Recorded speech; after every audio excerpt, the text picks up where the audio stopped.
Hare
Rama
गुरुदेवेभ्यो नमो नमः। अनंत कोटि वैष्णव वृंद की जय, वैष्णव ठाकुर की जय।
ओम अज्ञानतिमिरान्धस्य ज्ञानाञ्जनशलाकया चक्षुरुन्मीलितं येन तस्मै श्रीगुरुवे नमः। श्रीचैतन्यमनोभीष्टं स्थापितं येन भूतले स्वयं रूप कदा मह्यं ददाति स्वपदान्तिकं। वन्देऽहं श्रीगुरो श्रीयुतापदकमलं श्रीगुरुं वैष्णवांश श्रीरूपां साग्रजातां सहगना रघुनाथान्वितां तां सजीवं साद्वैतं सावधूतं परिजनसहितं कृष्णचैतन्यदेवं श्रीराधा कृष्णपदां सहगना ललिता श्रीविशाखान्वितांश्च। नमो विष्णुपदाय कृष्णप्रेष्ठाय भूतले श्रीमते भक्तिवेदान्त स्वामिनिधि नामिने। नमस्ते सरस्वती देवे गौरवाणी प्रचारिणे निर्विशेष शून्यवादी पाश्चात्य देशधारिणे। हे कृष्ण करुणा सिंधु दीनबंधु जगत्पते गोपेश गोपिका कांत राधा कांत नमस्तुते। नमो महावदन्याय कृष्ण प्रेम प्रदायते कृष्णाय कृष्ण चैतन्य नामिने गौरक्षे नमः। पंचतत्त्वाकं कृष्णं भक्तरूपस्वरूपकं भक्तावतारं भक्ताख्यं नमामि भक्तशक्तिकं। तप्तकाञ्चन गौराङ्गी राधे वृन्दावनेश्वरी वृषभानुसुते देवी प्रणमामि हरिप्रिये। जय श्री कृष्ण चैतन्य प्रभो नित्यानंद श्री अद्वैत गदाधर श्रीवासादि गौर भक्तवृंद। हरे कृष्णा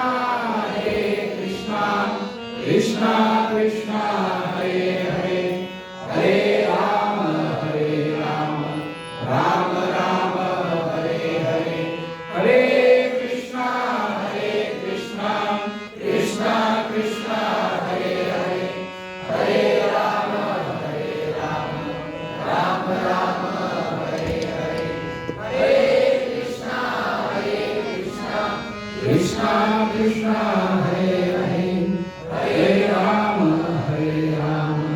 राम राम हरे हरे।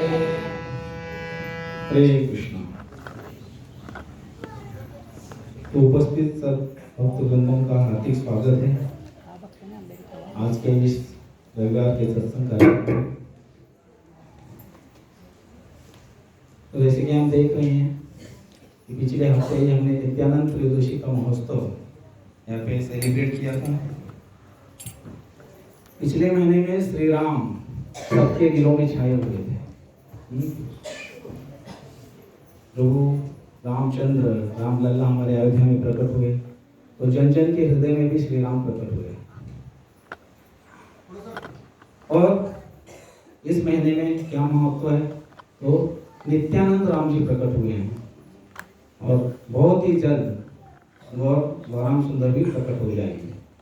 तो जो कलयुग के आराध्य देवता हैं, यहाँ पे आप देखते हैं विराजमान हैं निताई चंद्र और गौर सुंदर।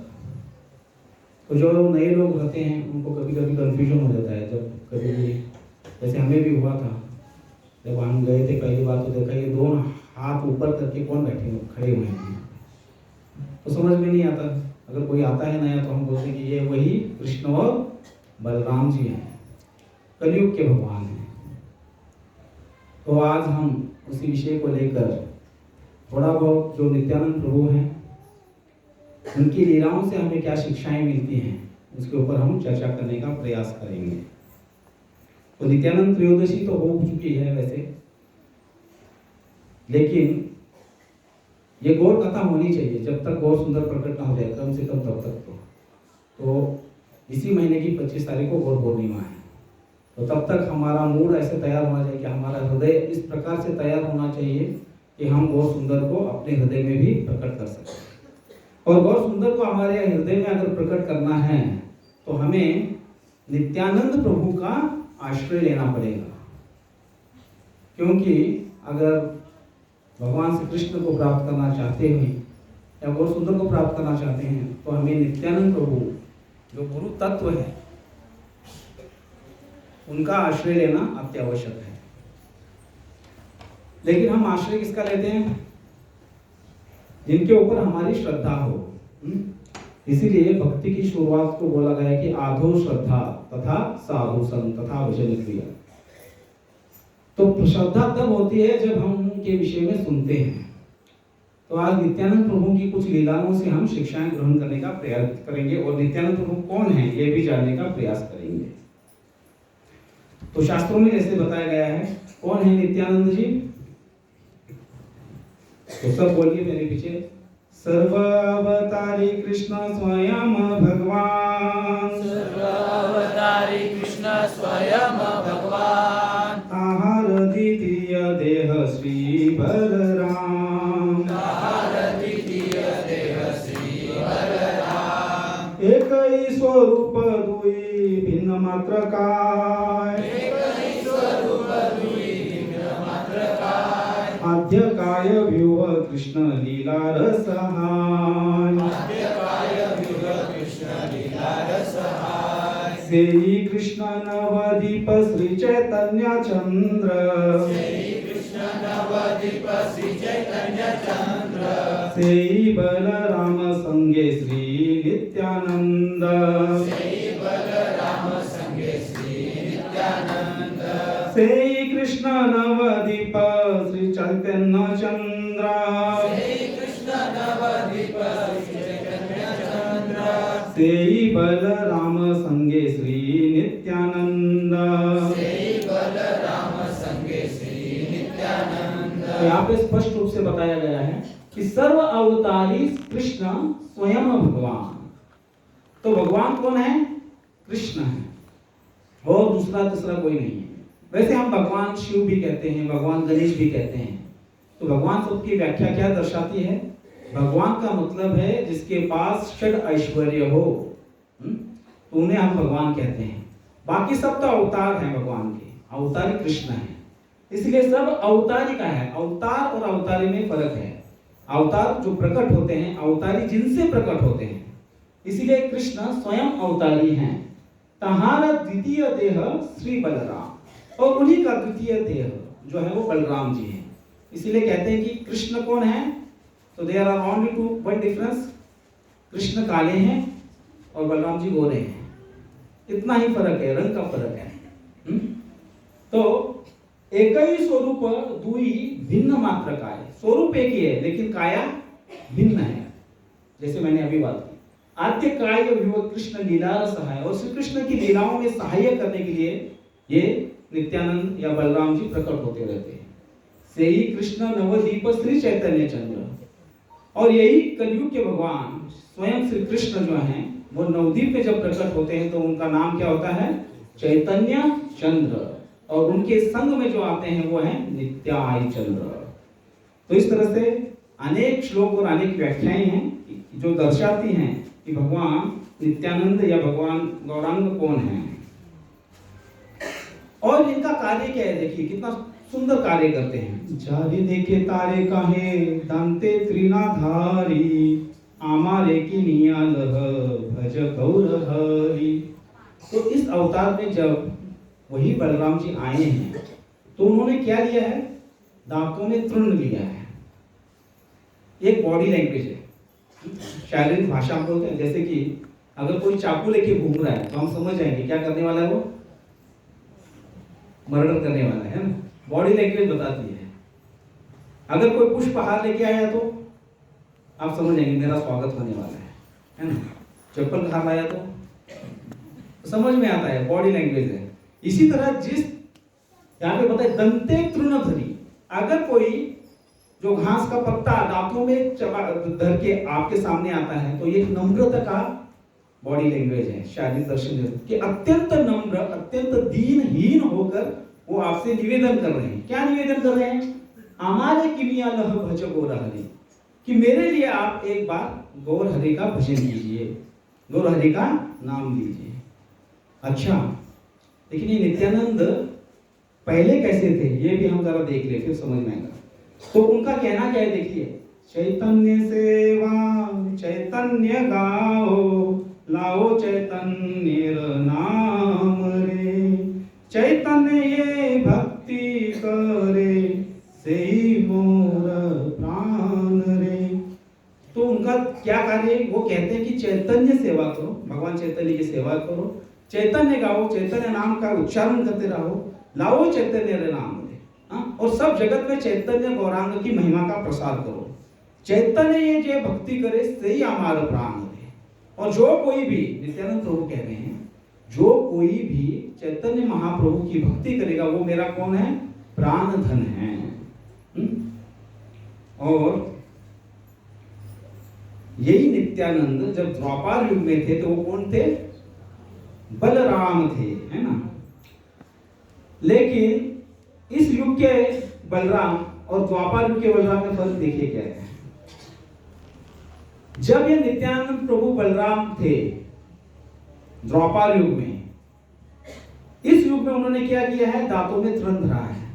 लेकिन बलराम जब थे तब उन्होंने देखा कि रोम हसन सूत नैमिषारण्य में कथा चल रही थी और मेरे जैसा एक बैठा हुआ था ऐसे व्यासपीठ पे, और एक सामान्य आदर होता है, बलराम तत्व है, बलराम जी आए हैं तो उनका खड़े होकर स्वागत करना चाहिए, एक शिष्टाचार है, क्योंकि भगवत तत्व है। रोमहंस सूत जी को लगा कि नहीं, कथा चल रही है तो मैं कैसे उठूंगा, मैं व्यासपीठ पे विराजमान हूं। अहंकार हो गया, बलराम जी को सहन नहीं हुआ। क्या किया उन्होंने? वही तिनका जो इस अवयुग में उन्होंने दांतों में चबा के नम प्रभु की बातें कर रहे हैं, उसी तिनके से उन्होंने रोम हर्षण का सिर छेदन कर दिया। ये क्रोध है बलराम जी का। जब यमुना से गलती हुई तो यमुना को भी दंडित किया है उन्होंने। और हम देखते हैं कि महाभारत में गांधारी ने दुर्योधन को एक दिव्य कवच पहनाया था। तो कथा आप सब लोग जानते हैं, उसने अपनी जो पतिव्रता की जो शक्ति थी वो दुर्योधन को दे दी थी, और कृष्ण जी ने जो सबसे चतुर हैं उनको भुला फसला कर कटी के नीचे का जो भाग है वो सिर्फ कवच हुआ नहीं था। लेकिन वो वाला कोई फर्क नहीं पड़ता, क्योंकि गदा युद्ध में कटी के नीचे, कमर के नीचे प्रहार नहीं करते। तो युद्ध शुरू हुआ भीमसेन और दुर्योधन का, और देखते देखते दुर्योधन की शक्ति के आगे भीम की शक्ति क्षीण होने लगी, क्योंकि दुर्योधन पे जितना भी वार करो उसका शरीर पूरा फौलादी बन चुका था। तब श्री कृष्ण ने क्या कहा? अहो भैया भीम, अहो भैया भीम, अहो भैया भीम। इशारा कैसे किया? यहाँ पे मारो। और भीम ने जैसे ही प्रहार किया कटी के नीचे, दुर्योधन वहीं पे ढेर हो गया। उस वक्त बलराम जी वहां पे थे, जो तीर्थाटन करके वापस आए थे। तो बलराम जी को बहुत क्रोध आया और वो भीम को मारने चले। तो ऐसे ये बलराम जी का क्रोध उन्होंने हर बार प्रकट किया है। गुरु लोगों ने जब बलराम जी मिलने आए थे, उनको एक सभा, वो कथा बहुत लंबी है, वो हम उसके ऊपर चर्चा नहीं करेंगे। तो उन्होंने हस्तिनापुर को अपने हल से खींचना स्टार्ट कर दिया था कि मैं इसको डुबो दूंगा करके। तो हम देखते हैं कि बलराम जी हमेशा क्रोध प्रकट करते रहे हैं जब वो द्वापर युग में थे। अरे इतना ही नहीं, लक्ष्मण जी, यही बलराम जी त्रेता युग में कौन थे? लक्ष्मण जी थे। जब प्रभु रामचंद्र को वनवास हुआ और उसके बाद भरत जी मिलने आए, मैं भैया को ढूंढूंगा और उनको ये राज्य समर्पित कर दूंगा। लेकिन लक्ष्मण के मन में शंका थी, शायद ये प्रभु रामचंद्र के ऊपर प्रहार करेगा। तो भरत को मारने के लिए भी लक्ष्मण जी तत्पर हो गए थे।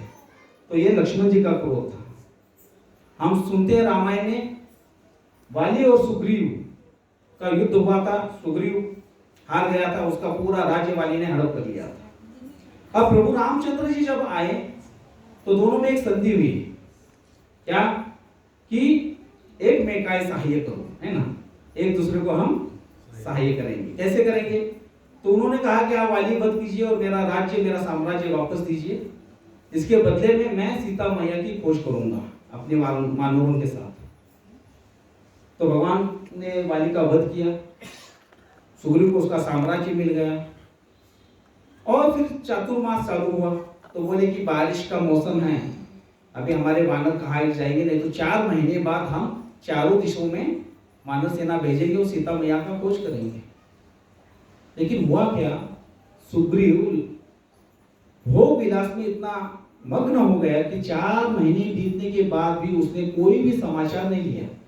प्रभु रामचंद्र यहाँ पे उसका इंतजार कर रहे हैं। एकदम प्रभु रामचंद्र बोले, जाओ लक्ष्मण देख के आओ कि सुग्रीव क्या कर रहा है, और उसको ये भी चेतावनी दे दो कि जिस द्वार से मैंने वाली को ऊपर भेजा है वो द्वार अभी तक खुला है। अगर तुम्हारा वचन भूलोगे तो उसी द्वार से तुम्हें भी भेज दूंगा। तो लक्ष्मण जी के क्या शब्द हैं, रामचरितमानस में कहते हैं कि भैया मैं बोलूंगा नहीं, करके दिखाऊंगा, भेज के ही आता हूं उसे, बोलने की जरूरत नहीं है, सीधा भेज देता हूं। तो प्रभु बोले नहीं, तुम शांत रहो लक्ष्मण, भेजने की जरूरत नहीं है, सिर्फ चेतावनी देके आओ। तो ये लक्ष्मण जी का क्रोध था। और हम देखते हैं शूर्पणखा का क्या हाल किया था उन्होंने, नाक कान काट दिए थे। तो यही वो बलराम जी हैं, यही वो लक्ष्मण जी हैं जो क्रोधावेश में रहते हैं। लेकिन कलयुग में जब ये प्रकट होते हैं नित्यानंद राम बन के, तो उनका आवेश कैसा है? प्रेमावेश।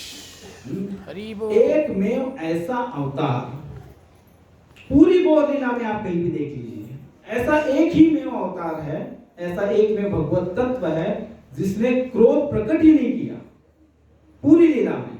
गौरचंद्र जी को हम देखते हैं क्रोध प्रकट किया, कब किया? कब किया था? जगाए मदाए लीला हुई थी। और कब किया? चांद का जी संकीर्तन आंदोलन को जब रोका गया उन्होंने क्रोध प्रकट किया।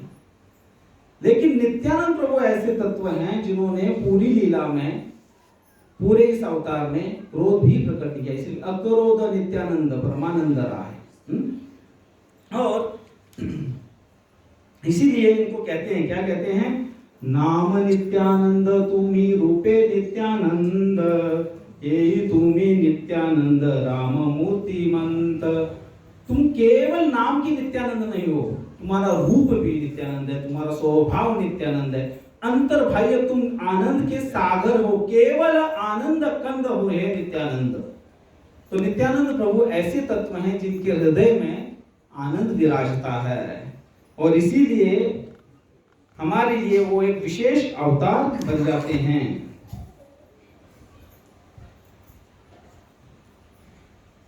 तो नित्यानंद प्रभु की लीलाओं से हम कुछ शिक्षाएं ग्रहण करने का प्रयास करने वाले हैं।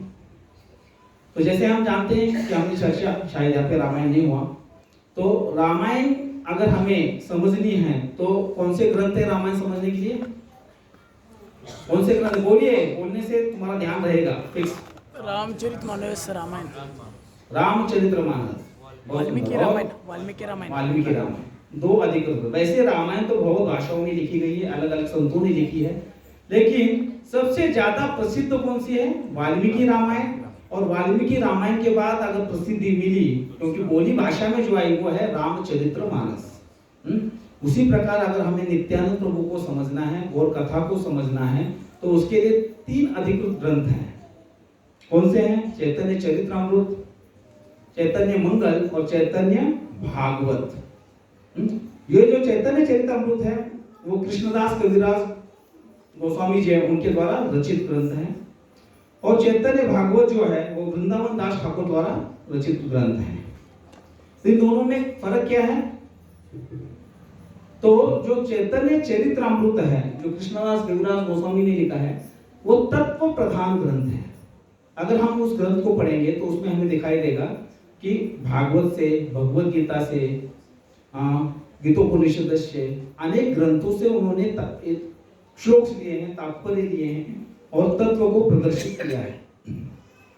लेकिन जो चैतन्य भागवत ग्रंथ है वो लीला को प्रकट करता है। भगवान की जो मधुर मधुर लीलाएं हैं उनको वो दर्शाता है, इसलिए उसको कहा है लीला प्रधान। तो ये 2 ग्रंथ हमें गौर कथा के बारे में सविस्तर से बताते हैं। तो समस्या क्या है? ग्रंथ तो हैं हमारे पास, लेकिन समय नहीं है पढ़ने के लिए, और इसीलिए हम भटक रहे हैं। अभी रामलला की प्राण प्रतिष्ठा हुई और 40 दिनों तक कोर्ट में केस चली थी, और लास्ट में जीत किसकी हुई? हमारी हुई। क्यों हुई? क्योंकि वहां पे ऐसे ज्ञानी, ऐसे तत्वदर्शी लोगों ने वहां पे प्रदर्शित किया उन्होंने, क्योंकि जो पिछली सरकार थी उसमें तो श्री राम जी प्रकट ही नहीं हुए, वो एक काल्पनिक है, इस तरह के उन्होंने घोषित कर दिया था। लेकिन जिन लोगों ने ग्रंथ पढ़े थे उन्होंने ये साबित करके दिखाया कि प्रभु रामचंद्र की जन्मभूमि वहीं पे है। अगर उन लोगों ने भी नहीं पढ़ा होता तो शायद हमें भी पता नहीं चलता। इसीलिए हमें हमारे ग्रंथों का बहुत ध्यान पूर्वक अभ्यास करना चाहिए, पढ़ना चाहिए और उन्हें समझने का प्रयास करना चाहिए। तो ये जो चैतन्य भागवत ग्रंथ है उसके भी 3 भाग हैं, आदि खंड, मध्य खंड और अंत्य खंड, या उसे शेष खंड भी हम कहते हैं। तो आज जो हमारा चर्चा का विषय है, तो अंत्य खंड की या शेष खंड अध्याय 3 में 192 से लेकर 202 तक हम जो श्लोक हैं उनके ऊपर चर्चा करेंगे और उससे हमें क्या शिक्षाएं मिलते हैं वो देखेंगे। तो जो पहला श्लोक आता है वो इस प्रकार है, चैतन्य रे रसे नित्यानंद महाधीर। बोलिए, चैतन्य रे रस नित्यानंद महाधीर, परम उद्धम एक स्थाने नाही स्थिर। परम उद्धम एक स्थाने नाही स्थिर। देखिए, वैसे अगर ये श्लोक पढ़ेंगे तो ऐसा लगेगा इसमें कुछ विशेष नहीं है। चैतन्य रे रसे नित्यानंद महाधीर, परम उद्धम एक स्थाने नाही स्थिर। वैसे पढ़े तो हमें समझ में नहीं आता, लेकिन अगर हम आचार्यों के मुख से सुनते हैं तो हमें समझ आता है कि इस एक ही श्लोक में नित्यानंद प्रभु के 5 स्वभावों का या 5 गुणों का वर्णन किया गया है।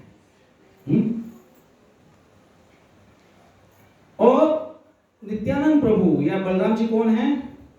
गुरु तत्व है। तो वो ही 5 गुण एक गुरु में भी होने चाहिए, तो ही हम उसे गुरु कहकर संबोधित कर सकते हैं या उनका स्वीकार कर सकते हैं। तो कौन सी ये 5 बातें हैं?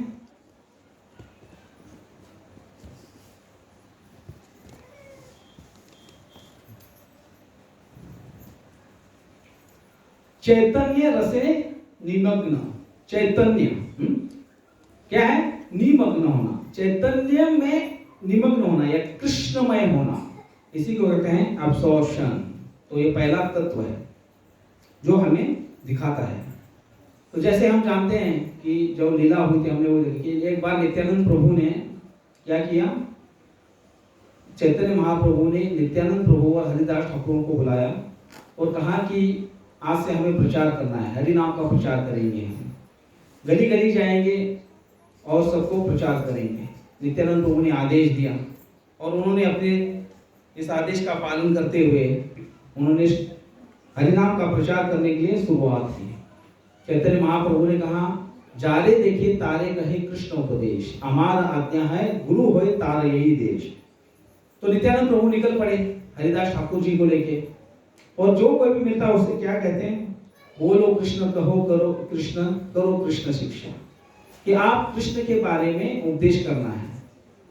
तो हम देखते हैं कि चैतन्य भागवत में भी बहुत सुंदर से वर्णन आता है कि ये नित्यानंद प्रभु हर किसी के पास जाते थे और जाके विनती करते थे कि ये भाई एक बार, सिर्फ एक बार हरि बोल। जाके दरवाजा खटखटाते, दरवाजा आगे से खोलते तो बोलते भिक्षाम देही, क्या भिक्षा चाहिए, भिक्षा आलना चाहिए, एक बार हरि बोल। कोई रास्ते से चल रहा है तो उसके चरण पकड़ लेते और बोलते मैं नहीं छोड़ूंगा जब तक आप कृष्ण नहीं कहेंगे। अरे कृष्ण नाम लेने से होगा क्या, अरे तेरे भाग सुधर जाएंगे, एक बार कृष्ण कहते हैं। वो बोलता नहीं नहीं मैं नहीं बोलूंगा, तो रोने लगते हैं, आंसू की धाराएं बहने लगती, नहीं एक बार सिर्फ एक बार कृष्ण को, क्योंकि तुम इस किस युग में लटके हुए हो, कितना दुख तुम्हारी चारों तरफ है, ये तुम्हें समझ में नहीं आएगा, इसलिए एक बार कृष्ण का नाम लो। और इस तरह से हर घर में जाके हर व्यक्ति को वो क्या करते थे, कृष्ण नाम का उपदेश करते थे, एब्सॉर्प्शन। और क्या कहते थे, भज गौरांग कह गौरांग लेह गौरांगेर नाम रे। तो क्या हुआ, नित्यानंद प्रभु देखो कितना डीप में जाकर सोच रहे हैं। वो जब कहते थे कि कृष्ण का नाम लो, तो हर किसी के पास जा रहे हैं, हाथ जोड़ रहे हैं और उनसे विनती कर रहे हैं। क्या विनती कर रहे हैं कि तुम भगवान का नाम लेते रहो। मुकुंद माधव गोविंद बोल, केशव माधव हरि हरि बोल। ये दोनों हरिदास ठाकुर जी और नित्यानंद प्रभु निकल पड़े हैं, हरि नाम का प्रचार कर रहे हैं और क्या गा रहे हैं, बोलिए मुकुंद माधव गोविंद बोल, केशव माधव हरि हरि बोल। मुकुंद माधव बोल, केशव माधव हरि बोल, केशव माधव हरि हरि बोल, केशव माधव हरि हरि बोल। नाम हरि का पालन प्यारा,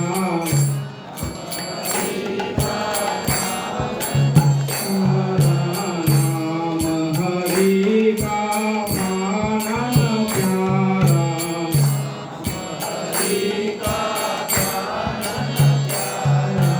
भक्त जनों का परम सहारा,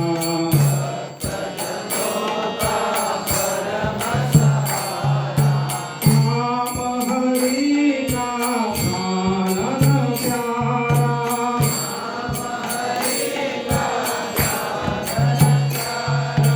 भक्त जनों का परम सहारा।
पटकी को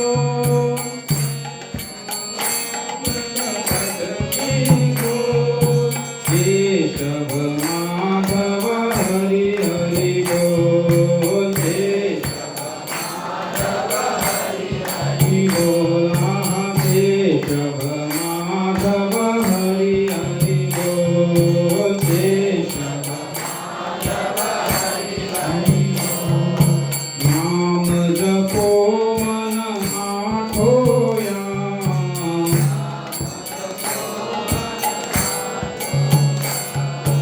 नाम बिना नाही आराम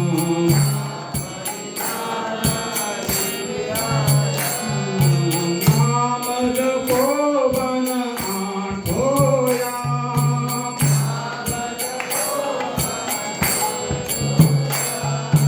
नाम बिना नाही आराम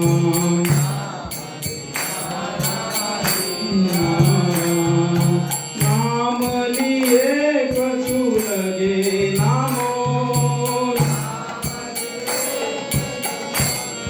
नामो केशव माधव हरि हरि बोल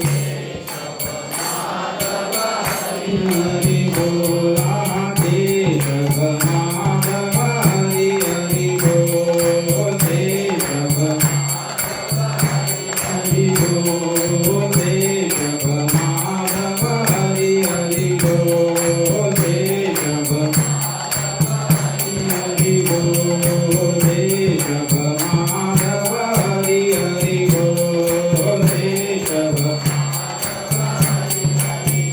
तो इस तरह से नित्यानंद प्रभु गली गली में जा रहे हैं, हर किसी को मिल रहे हैं और क्या कह रहे हैं कि केशव का नाम लो, मुकुंद का नाम लो, हरि का नाम लो, तुम नाम का जप करते रहो। और फिर बाद में उन्होंने सोचा कि अरे कृष्ण नाम लेते वक्त एक परेशानी है, कृष्ण नाम करी अपराधेर विचार, 10 नाम अपराध हैं।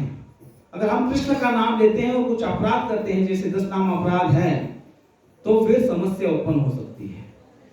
तो नित्यानंद प्रभु इतने कृपालु हैं कि उन्होंने कहा इसके ऊपर भी कुछ ना कुछ उपाय निकालना होगा, और इसीलिए उन्होंने क्या कहा कि अब मैं कृष्ण का नाम की को जोड़ूंगा एक और नाम से। वो कौन सा नाम है?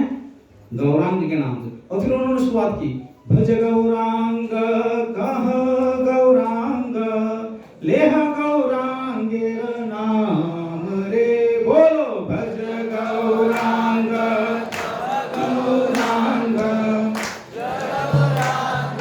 नाम रे, भज गौरांग कह गौरांग लेह गौरांगेर नाम रे, भज गौरांग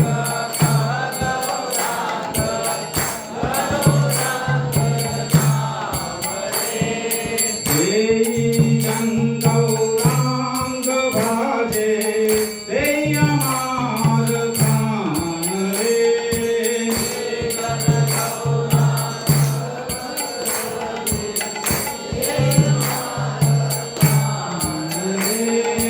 भज गौरांग गौरांग देह गौरांगेर नाम रे, भज गौरांग गौरांग देह गौरांगेर नाम रे, गौरांग भागे ते अमार प्राण रे।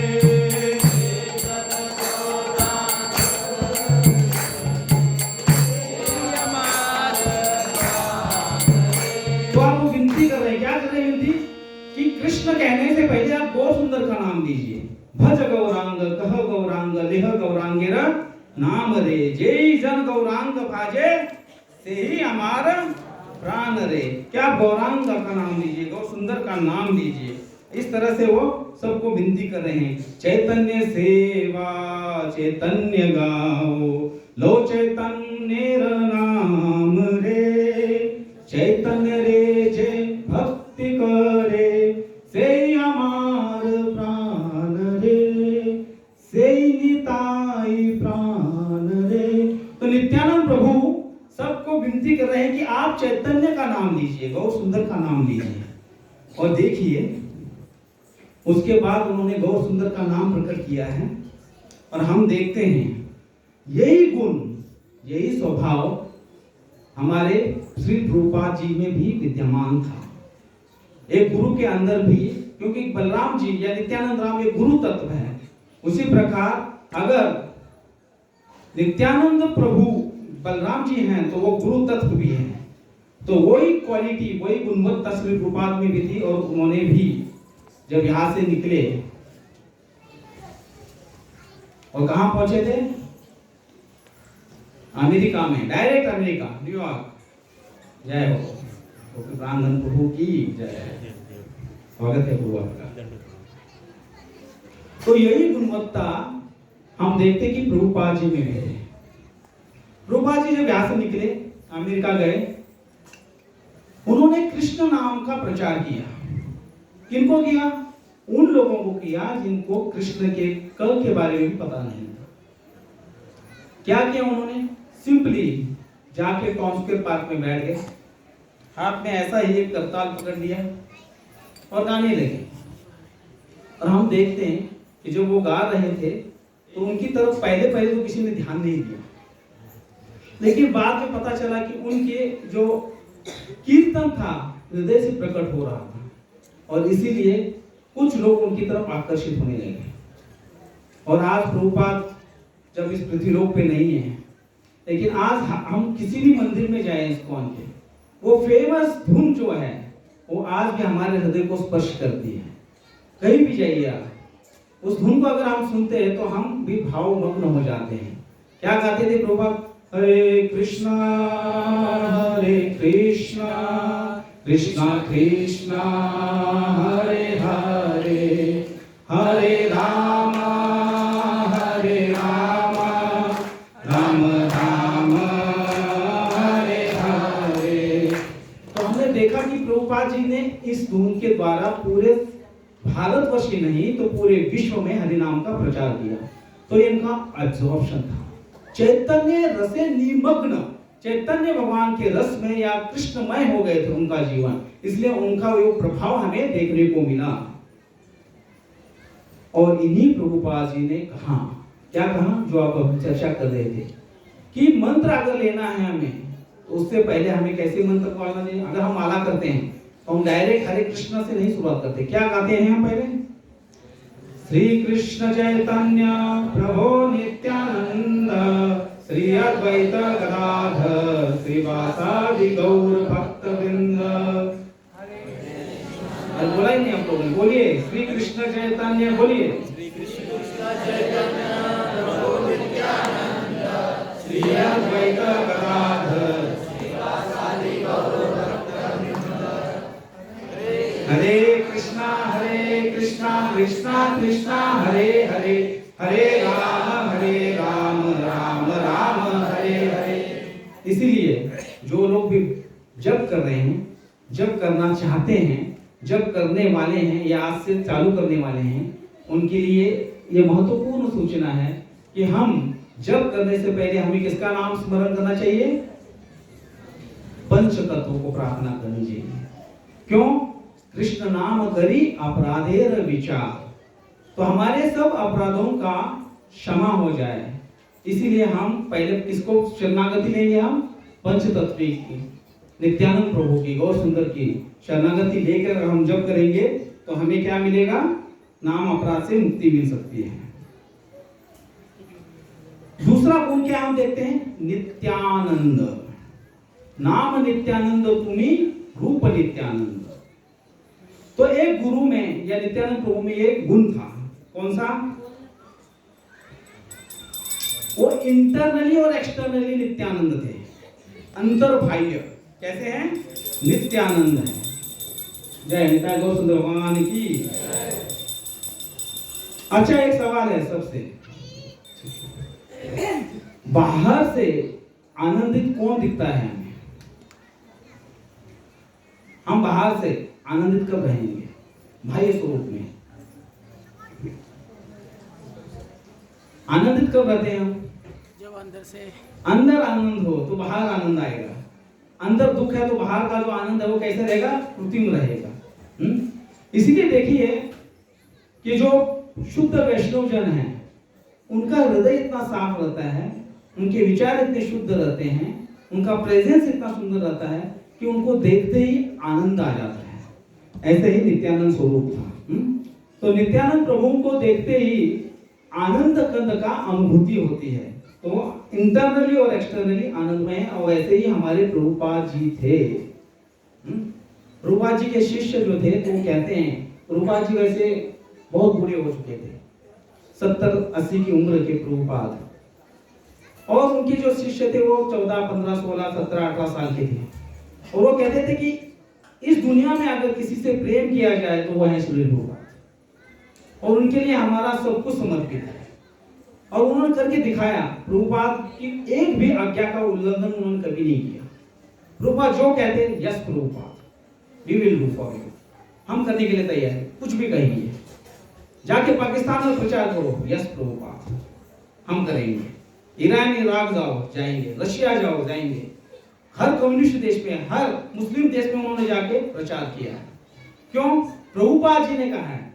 प्रभुपाद जी ने पहली टीम को भेजा लंदन में, तो प्रभुपाद जी हमें तो कुछ आता ही नहीं, आगे अभी तो आपने दीक्षा दी, 2 महीने हो गए, क्या किया जाए? प्रभुपाद बोले कुछ नहीं, मैंने जो सिखाया है उतना ही तुम रिपीट करो। और वो देखते देखते लंदन में प्रचार हो गया, अमेरिका में हो गया। तो ऐसा क्यों हुआ? क्योंकि उनके हृदय में श्री प्रभुपाद जी ने वो भक्ति दी थी, इसीलिए जिनको भी वो देखते उनको समर्पित हो जाते।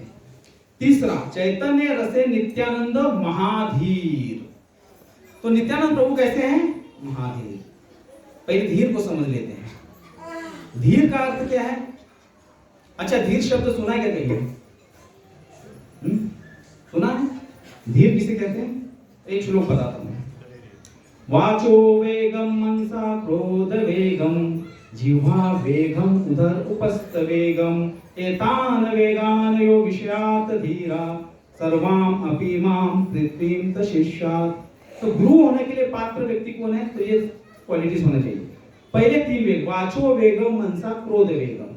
वाचा का वेग है ना, सबको लगता है कि मैं बोलता रहूं और सारे सुनते रहे, है ना। इसलिए हम देखते हैं कि मौन व्रत कोई नहीं रहता। हमारे मार्कंडेय प्रभु पहले करते थे मौन व्रत, तो बहुत कठिन है चुप रहना। किया किसी ने, आप में से किसी ने मौन व्रत किया है क्या? मौन व्रत करके देखा? 10 मिनट के लिए भी चुप रह के दिखाइए। तो वेग है, वेग जो खींचता है। वाचो वेगम मनसा, मन का वेग। कितने जन यहाँ पे उपस्थित हैं?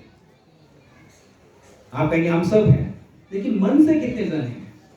कोई बाहर ग्राउंड में है, कोई किचन में है, कोई अपने घर पे, कोई ऑफिस पे, कोई अपने मोबाइल का चिंतन कर रहा है। मन का वेग है, वेग। क्रोध वेगम। क्रोध जब आता है तो अच्छा बुरा कुछ समझ में नहीं आता, वो भी सहन करना चाहिए। फिर 3 वेग और कौन से वेग हैं? जिह्वा वेगम उदर उपस्थ वेगम। जिह्वा का वेग, अच्छा खाने को चाहिए, स्वादिष्ट हो भोजन, तो वेग है। उधर भूख, जब भूख लगती तो कुछ समझ में नहीं आता, तो भूख का भी एक वेग है, आवेश है। और जनन इंद्रिय का वेग। तो ऐसे कहा कि इन 6 वेगों को जो सहन करता है वो कौन है? धीर है। लेकिन नित्यानंद प्रभु के बारे में कहा, क्या कहा गया यहाँ पे? धीर कहा गया। क्या कहा गया? क्या कहा है? महाधीर। मतलब जहां पे सहन करने का मतलब ही नहीं, वो वेग आते ही नहीं है। ऐसे हैं हमारे नित्यानंद। इसलिए चैतन्य रसे नित्यानंद महाधीर।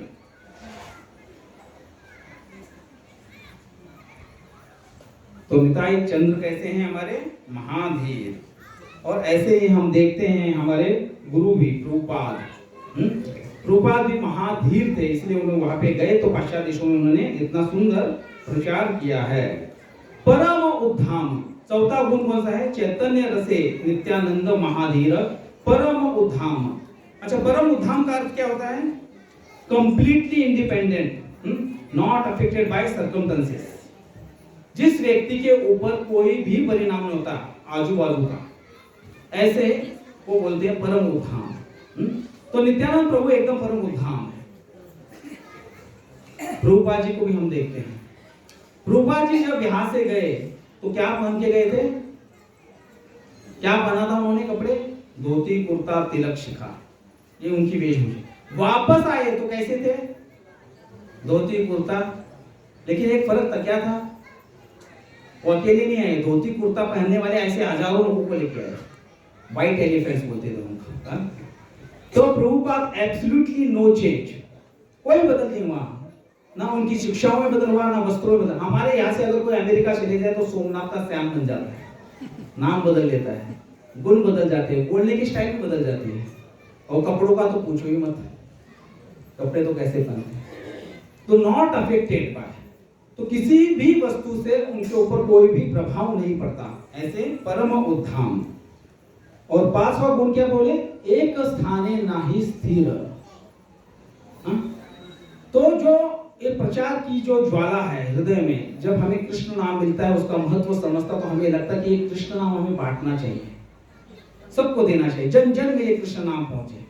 जैसे तुकाराम महाराज कहते हैं, गुड़ते जन पहाड़ नरोड़ा महून गड़बड़ा एक से, कि देखते हैं कि ये लोग दुखी हैं तो इनको देना चाहिए, अनमोल धन देना चाहिए, हम अनमोल रत्न देना चाहिए। वो रत्न क्या है? कृष्ण नाम है।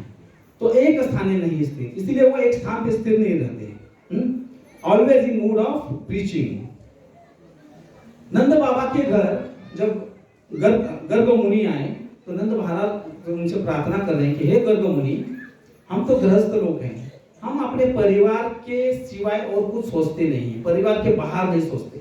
हम प्रार्थना भी करते तो किनके लिए करते हैं? मेरा पुत्र जीता रहे, मेरी पत्नी ठीक रहे, मेरे माता पिता को स्वास्थ्य मिले, परिवार के अंदर ही रहने वाले हम गृहस्थ हैं। लेकिन आप जैसे मुनि जो हैं वो क्या है? एक स्थाने नहीं स्थिर, आप घूमते रहते हैं, प्रचार करते रहते हैं। जैसे एक उदाहरण देखते हैं हम भक्ति सिद्धांत सरस्वती ठाकुर जी का। भक्ति सिद्धांत सरस्वती ठाकुर जी ने जब प्रचार का प्रारंभ किया तो उनको लोग बुलाते थे, तो उस वक्त हर समय उनके पास गाड़ी नहीं रहती थी, तो कभी कभी वो 5, 6, 7 किलोमीटर पैदल चल के जाते थे। और वहां जाने के बाद ऐसा नहीं कि इतने सारे लोग बैठे हैं, एक सिद्धांत सरस्वती ठाकुर जी बैठे हैं, जिसने बुलाया वो, और उसने किसी तो अपने पड़ोसी को बुलाया रहता था, ऐसे 2-3 लोग सामने बैठे हैं, और भक्ति सिद्धांत सरस्वती ठाकुर जी उसी जोश में, उसी तल्लीनता से प्रचार कर रहे हैं। क्यों? एक भी व्यक्ति अगर भक्त बनता है, ये शब्द है भक्ति सिद्धांत सरस्वती ठाकुर, अगर मैंने अपने जीवन में एक वैष्णव बनाया तो मेरा जीवन सार्थक हो गया। तो ये भावना थी क्योंकि भक्ति सिद्धांत सरस्वती ठाकुर की, और यही भावना नित्यानंद प्रभु की है, और यही भावना हर गुरु की होनी चाहिए। और इसी का एक उदाहरण है ऑनलाइन प्रीचिंग भी। इसलिए हम देखते कि हमारे इस्कॉन के मंदिरों में प्रचार रुका नहीं जब कोरोना था, ऑनलाइन प्रीचिंग माध्यम आ गया।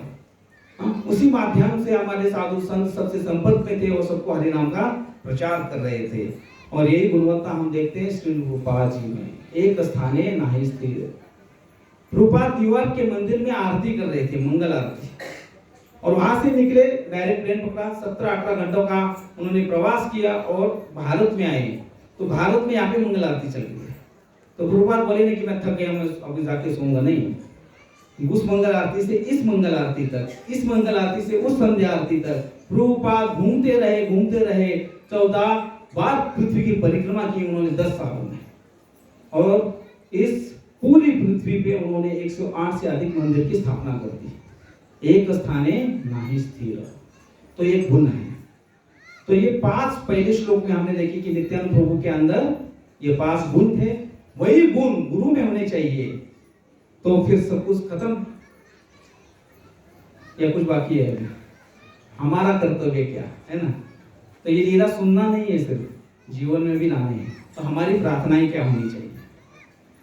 चैतन्य रसे निमग्न, तो अब्सॉर्प्शन, निमग्नता, तल्लीनता। तो हमें प्रार्थना करनी चाहिए इस महीने में, खासकर जब नित्यानंद प्रभु प्रकट हुए, कि मेरी जपा में, मेरे ध्यान में, मेरी कृष्ण कथा में अब्सॉर्प्शन हो।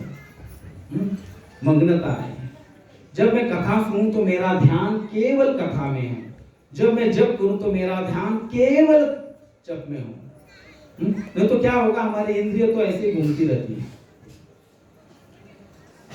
कथा का महत्व हम बहुत बार है ना फॉर कैजुअली ले लेते हैं। मैं पिछले कई सालों से देख रहा हूं कि मोर देन 50% अधिकतर लोग बाहर ही बैठे रहते हैं ग्राउंड पे। तो इसलिए भी बोला मैंने बोला क्यों, क्योंकि कथा के बारे में रुचि नहीं है।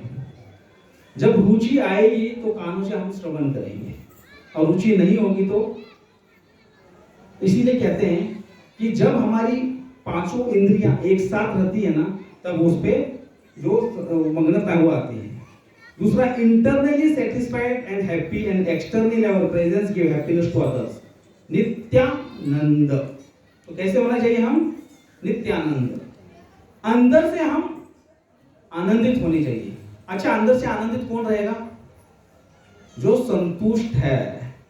जो कुछ भी आपके पास है उसमें अगर हमारा संतोष है, if we are satisfied in that what we have, जो कुछ हमारे पास है उसमें हम संतोष है, तो अंदर संतोष है, इसलिए वो बाहर संतोष दिखाएगा। और अगर बाहर संतोष दिखाएगा तो हमारा चेहरा ऐसा दिखेगा लोगों को कि हमको देख के उनको आनंद आएगा। वो एक्सटर्नली प्रेजेंस है। नहीं तो ऐसे लगता है कि यार किसका मुंह देख लिया सुबह सुबह, हाँ, तो पूरा दिन खराब हो जाएगा। तो हमारा प्रेजेंस इतना आह्लाददायक होना चाहिए, इतना शुभ होना चाहिए, इतना मंगलमय होना चाहिए कि हमें देखकर लोगों को प्रसन्न होना चाहिए। हमारे चेहरे पे हमेशा 12 नहीं बजे होने चाहिए। उसके लिए इंटरनली हैप्पी और एक्सटर्नली भी हैप्पी होना चाहिए। May I have self control. धीर बनना है। हमने सुना ना अभी, वाचो वेगम मनसा क्रोध वेगम जीवा वेगम उदरूपस्थ वेगम। तो हमें धीर बनना है, ये प्रार्थना करनी है। और इसलिए हमारे इंद्रिय पे संयम होना अत्यावश्यक है। जैसे अगर हम यहाँ पे बैठे हैं, अगर बाहर किचन में कुछ तो पक रहा है स्वादिष्ट व्यंजन, तो हमारी नाक कहाँ पे जाएगी? किचन में जाएगी। हमारे जमाने का अगर कोई गीत लगे तो बॉलीवुड हो टॉलीवुड हो कोई भी, बाहर अगर बचा कुछ तो हमारा ध्यान कान कहाँ गए? वहां पे चले गए। हम बाहर बैठे हैं और हमारे हाथ में मोबाइल है, जैसे प्रभु जी के हाथ में है, और हम देखने लगे। कथा तो चल रही है लेकिन हम मोबाइल देख रहे हैं, तो हमारी आंखें कहाँ गई? मोबाइल में। तो इस तरह से हमारी इंद्रियां डिस्ट्रीब्यूट होती रहती है। लेकिन जब हमारी पांचों इंद्रियां एक साथ एक कारण के लिए, एक भगवान के लिए कृष्ण के चरणों में धावती है, दौड़ती है, उसी को क्या कहते हैं? रागात्मिका भक्ति। तो इसीलिए हमारी इंद्रियां उस तरफ दौड़नी चाहिए। May I have sense control, may I get your protection. तो ये चौथी प्रार्थना होनी चाहिए। परम उधाम, मैं बाहर के वातावरण का मेरे ऊपर कोई भी प्रभाव ना पड़े। क्योंकि कैसा होता है, हमारी हालत कैसी है कि जिस रंग में हम जाते हैं उस रंग में रंग जाते हैं, ढह जाते हैं। अभी यहाँ पे बैठे तो हम भक्त रूप में हैं, भक्त रूप स्वरूपकम। बाहर गए तो ओरिजिनल रूप में आ जाते हैं, है ना। इसीलिए हम प्रोटेक्टेड रहे। श्री प्रभुपाद जी कहते थे, अगर आप सुबह 7 बजे के अंदर अपना 16 माला जब पूरा करते हो तो आपको प्रोटेक्शन मिलता है, एक कवच मिलता है। हमारे कृष्णानंद प्रभु बहुत सुंदर बात कहते हैं। कृष्णानंद प्रभु कहते हैं कि आप यदि आप गाड़ी चला रहे हो, ड्राइविंग कर रहे हो, माला लेके मत करिए, मन में कीजिए, तो कहिए कृष्ण कृष्ण कृष्ण कृष्ण कृष्ण। क्या कहना है? कृष्ण कृष्ण कृष्ण कृष्ण। जो बोल रहा है वो जागा है, बाकी सब सो गए क्या? क्या कहना है? इससे होगा क्या? तो प्रभु जी कहते हैं इससे होगा यह कि आपके आगे सुदर्शन चक्र घूमेगा आपको प्रोटेक्ट करने के लिए। और सच्ची बात है, अगर आपने अनुभूति की होगी तो आपको समझ में आएगा कि भगवान प्रोटेक्शन देते हैं अगर हमारा पूर्ण विश्वास हो। और please empower me to preach. मुझे तो ये मिली है, व्यास आसन मिला है, या मुझे कुछ सेवाएं मिली हैं, लेकिन मेरे अंदर वो क्षमता, वो शक्ति कब आएगी? जब आपसे एम्पावरमेंट मिलेगी। इसके लिए हमें प्रार्थना करनी चाहिए। तो दूसरा श्लोक क्या आता है? जगन्नाथ देखिया जाइया धरी बारे, पाड़ी हारी गने केह राखीते ना पारे। तो ये कथा कौन सी लीला है वो बताना ही भूल गया मैं आपको। हाँ, और लीला स्टार्ट की। तो क्या होता है, चैतन्य भागवत में ये बताया गया है कि चैतन्य महाप्रभु और नित्यानंद प्रभु जब प्रथम बार जगन्नाथ जी को मिलने के लिए आए हैं, तो जैसे ही वो जगन्नाथ जी को देखते हैं नित्यानंद प्रभु, तो दौड़ते हुए भागते हैं और जगन्नाथ जी को आलिंगन दे देते हैं। उस वक्त जो पाड़ीहारी या प्रतिहारी जो गार्ड्स होते हैं उनको रोकने का प्रयास करते हैं, और तब नित्यानंद प्रभु उनको झटक देते हैं भाग और जगन्नाथ जी को आलिंगन करते हैं। तो जगन्नाथ देखिया या धारी भारे, परिहारे गने कह राखीते ना पारे। तो जगन्नाथ को देखते ही वो धाव रहे हैं, दौड़ रहे हैं। किस लिए दौड़ रहे हैं? उन्हें पकड़ने के लिए। तो इसको कहते हैं पाथ ऑफ स्पॉन्टेनियस अट्रैक्शन। क्या कहा है? स्वाभाविक आकर्षण, स्वाभाविक प्रेम होना चाहिए। तो इससे हम क्या लेसन लेते हैं? We are always calculating. जब भी हम दर्शन के लिए जाते हैं तो हमारे मन में पहला विचार क्या आता है? आप किसी भी मंदिर में जाइए, तिरुपति बालाजी को जाइए, पंढरपुर में जाइए, पहला विचार क्या आता है दिमाग में? गए ना, दर्शन किया ना सबने, बोले क्या विचार आता है प्रथम? जब भी हम दर्शन करने जाते हैं विचार क्या आता है पहला? समय कितना लगेगा, है ना?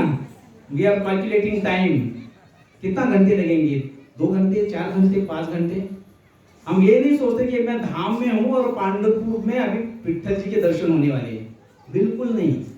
समय कितना लगेगा? We are always calculating. दूसरा, फॉलोइंग रूल्स। और अच्छी बात है, फॉलो करना चाहिए। तो बोलो कि हमें पता है तो फॉलो मत करो। हम लाइन तोड़ के आगे जाके दर्शन नहीं देते, एक लाइन में जाते हैं। फॉलोइंग रूल्स आगे बताता हूँ क्यों करते हैं हम ये। क्योंकि हमारी भक्ति है ना, जो बारिश के दिनों में खड्डे पड़ते हैं और उनमें जो जल आता है ना, उसकी तरह है। इतना सा चुन्नू भर। लेकिन अगर किसी नदी में बाढ़ आ जाए तो वो कैसा रहता है? वो पूरे गांव को ध्वस्त करती है, वो बाउंड्रीज को तोड़ देती है। उसी तरह नित्यानंद प्रभु या श्री प्रभुपाद या शुद्ध वैष्णव की भक्ति उस बाढ़ आई हुई नदी के समान है, जो उसको लिमिटलेस है, जिसके कोई भी बंधन नहीं है, और इसीलिए वो स्वाभाविक तरह से कृष्ण की तरफ दौड़ती है। और हम देखते हैं, इसीलिए कथा के वक्त भी अगर हम बैठे हैं तो हमारी सारी इंद्रियां यहाँ वहां दौड़ रही है। एक उदाहरण देता हूं, अच्छा उदाहरण नहीं है, तो समझ लीजिए। जब 2 शराब पीने वाले एक साथ बैठते हैं तो चीयर्स करते हैं। क्यों करते हैं? हाँ बोलेंगे हम पीते नहीं है, हमें क्या बोलूं। तो ऐसा कहा गया है कि जब 100% किसको कहते हैं? देखिए, जब हमारी 5 इंद्रियां एक साथ भगवान को मिलने के लिए दौड़ेगी ना, तो उसको कहते हैं पूर्ण समर्पण। जैसे शराब है, हाथ में बोतल है, दर्शन कर रहा है, स्पर्श कर रहा है, ऐसे करके, है ना? स्पर्श हो गया, सुगंध ले रहा है, सब बातें हो गई। लेकिन जो साउंड रहता है ना, साउंड वो रह जाता है कहीं, तो इसलिए वो चेस करके साउंड निकालते। तो 5 इंद्रियां उनकी एक साथ आती है और फिर उसको वो नशा चढ़ जाता है। तो वैसा ही कृष्ण नशा हमें चढ़ाना है। हमें भी कृष्ण प्रेमी के नशे में डूबना है। तो हमारी 5 इंद्रिय एक साथ एक वक्त में प्रभु के नाम की तरफ आकर्षित होनी चाहिए। जपा करते वक्त हमारा ध्यान, तन, मन सब कहाँ पे होना चाहिए? नाम पे। हरे कृष्णा कृष्णा कृष्णा हरे हरे, हरे राम राम राम हरे हरे। तो आप सबने मंत्र गाया, 5 इंद्रियां थी हमारे एक साथ, थी? अगर थी तो बहुत अच्छी बात है, बहुत जल्द बहुत सुंदर प्राप्त हो जाएंगे। तो इसी को कहते हैं रागात्मिका भक्ति, जब सारी इंद्रियां एक साथ भगवान के चरणों में समर्पित होती हैं। इसीलिए कहते हैं when love in heart no one can stop us, जब भगवत प्रेम हृदय में होता है तो हमें कोई भी रोक नहीं सकता। हम बहुत सारे कारण देते हैं मंदिर न आने के लिए। मेरे घर वाले फेवरेबल नहीं है, मेरी माता भक्त नहीं है, मेरे पिता रोकथाम करते हैं, मेरे पड़ोसी अच्छे नहीं हैं, मेरा भाई मुझे जाने नहीं देता। एक नहीं अनेक कारण हम देते हैं जप न करने के लिए, मंदिर न जाने के लिए। लेकिन अगर हम इतिहास में देखें, गुरु महाराज थे, उनकी माता फेवरेबल थी? नहीं थी। परिस्थिति फेवरेबल थी? नहीं थी। कृष्ण मिले? हाँ या ना? मिले ना? कोई शंका नहीं। प्रहलाद महाराज के पिता फेवरेबल नहीं थे? परिस्थिति फेवरेबल थी? नहीं थी। कृष्ण मिले? मिले। बलि महाराज के गुरु फेवरेबल नहीं थे, परिस्थिति फेवरेबल थी? नहीं। कृष्ण मिले? विभीषण का भाई फेवरेबल नहीं था, कृष्ण मिले? कोई कहेगा राम मिले, कृष्ण कहाँ मिले? गोपियों के पति फेवरेबल नहीं थे, कृष्ण मिले? तो आपके और कृष्ण के बीच में कौन आ रहा है? ये दुनिया नहीं आ रही, ये समाज नहीं आ रहा, ये परिवार नहीं आ रहा, आपकी परिस्थितियां नहीं आ रही। आ क्या रहा है? आपके और कृष्ण के बीच में जो दूरी है वो कौन सी है?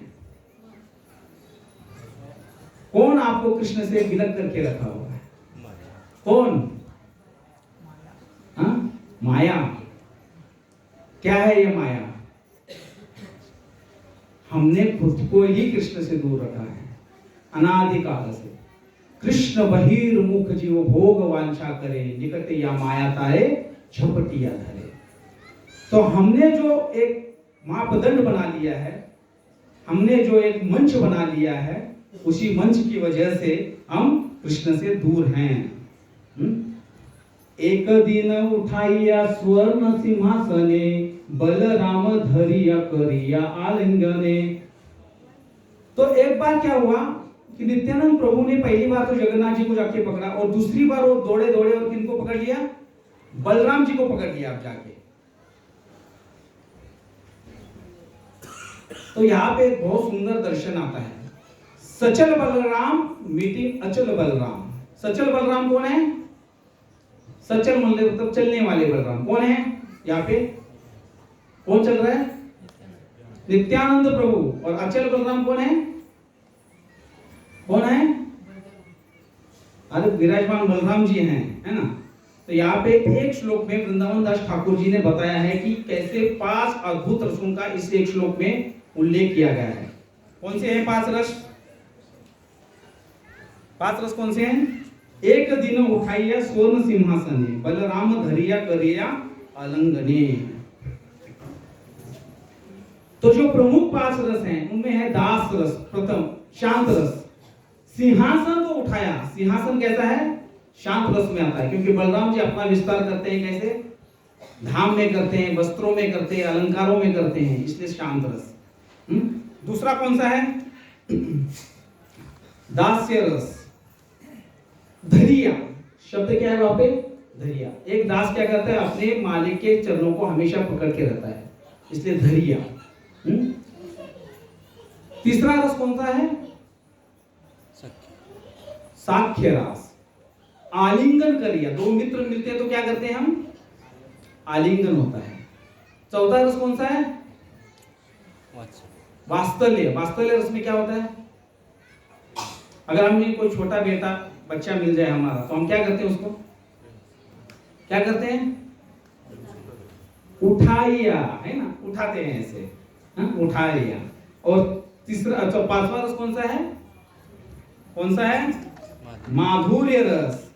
तो माधुर्य रस का मतलब क्या है? प्रेमी और प्रेमिका एक आत्मा दुई देहधारी, ऐसे एक हो जाते हैं कि कभी वो अलग ही नहीं थे। तो ये एक लक्षण है प्रेम का। जैसे श्याम श्याम जपत राधा आपन श्याम हुई, श्याम श्याम जपत राधा आपन श्याम हुई, पूंछत फिरत सखियन से राधा कहाँ गई। तो हुआ क्या, एक बार राधा रानी श्री श्याम के लीलाओं में इतना निमग्न हो गई कि वो खुद श्याम बन गई। और फिर पूछ रही है सखी से, अरे तूने कहीं राधा को देखा है, तूने कहीं राधा को देखा है। तो ये प्रेम की विलक्षणता है, माधुर्य प्रेम है। इसीलिए जब भगवान श्री कृष्ण राधा में निमग्न हो जाते हैं तो वो कौन बन जाते हैं, गौर सुंदर। तो ये गौर सुंदर रूप ऐसे ही प्रकट हुआ है, तो निमग्नता। तो इस एक श्लोक में हम ये सब बातें देखते हैं। उठीते पारी हारे धरिला हाते, धरिते पडीला गया सात पात हाते, हाथ पांच साते। तो क्या हुआ, अब नित्यानंद प्रभु भागते हुए गए और बलराम जी को आलिंगन कर रहे हैं। और ये जो बॉडीगार्ड था उन्होंने क्या किया, भागता हुआ गया वो, और उन्होंने नित्यानंद प्रभु का हाथ पकड़ लिया। जैसे ही हाथ पकड़ा नित्यानंद प्रभु ने ऐसे फजाड़ दिया उसको, तो 7-8 फीट 5-7 फीट पीछे फेंक गया। तो इससे हम क्या सीखते हैं, देखिए एक बहुत सुंदर बात आ रही है, थोड़ा सा ध्यान पूर्वक श्रवण कीजिए। चौकीदार टेंपल का जो है या गार्ड है, वो कैसे खड़ा रहता है, कैसे खड़ा रहता है, द्वार पर, बराबर। उसकी पीठ कहां पे होती है, मंदिर के विरुद्ध रहता है वो, है ना। जैसे ऐसे खड़े, जैसे मैं चौकीदार हूं यहाँ पे, तो भगवान मेरे पीछे है, मैं भगवान को सम्मुख या उन्मुख हूं, उन्मुख हूं, बराबर। तो इससे ये सीखना है कि जीवात्मा जो है, हम भी अनेक अनेक अनेक जन्मों से ऐसे ही खड़े हैं, भगवान की तरफ पीठ मोड़ा। कैसे, हृदय में कृष्ण हैं, यहीं पे बसते हैं, लेकिन हमने उनकी तरफ ऐसे खड़े हैं। लेकिन जिस दिन हम घूम जाएंगे उस दिन हमें कृष्ण मिल जाएंगे, ये हमें मालूम नहीं है।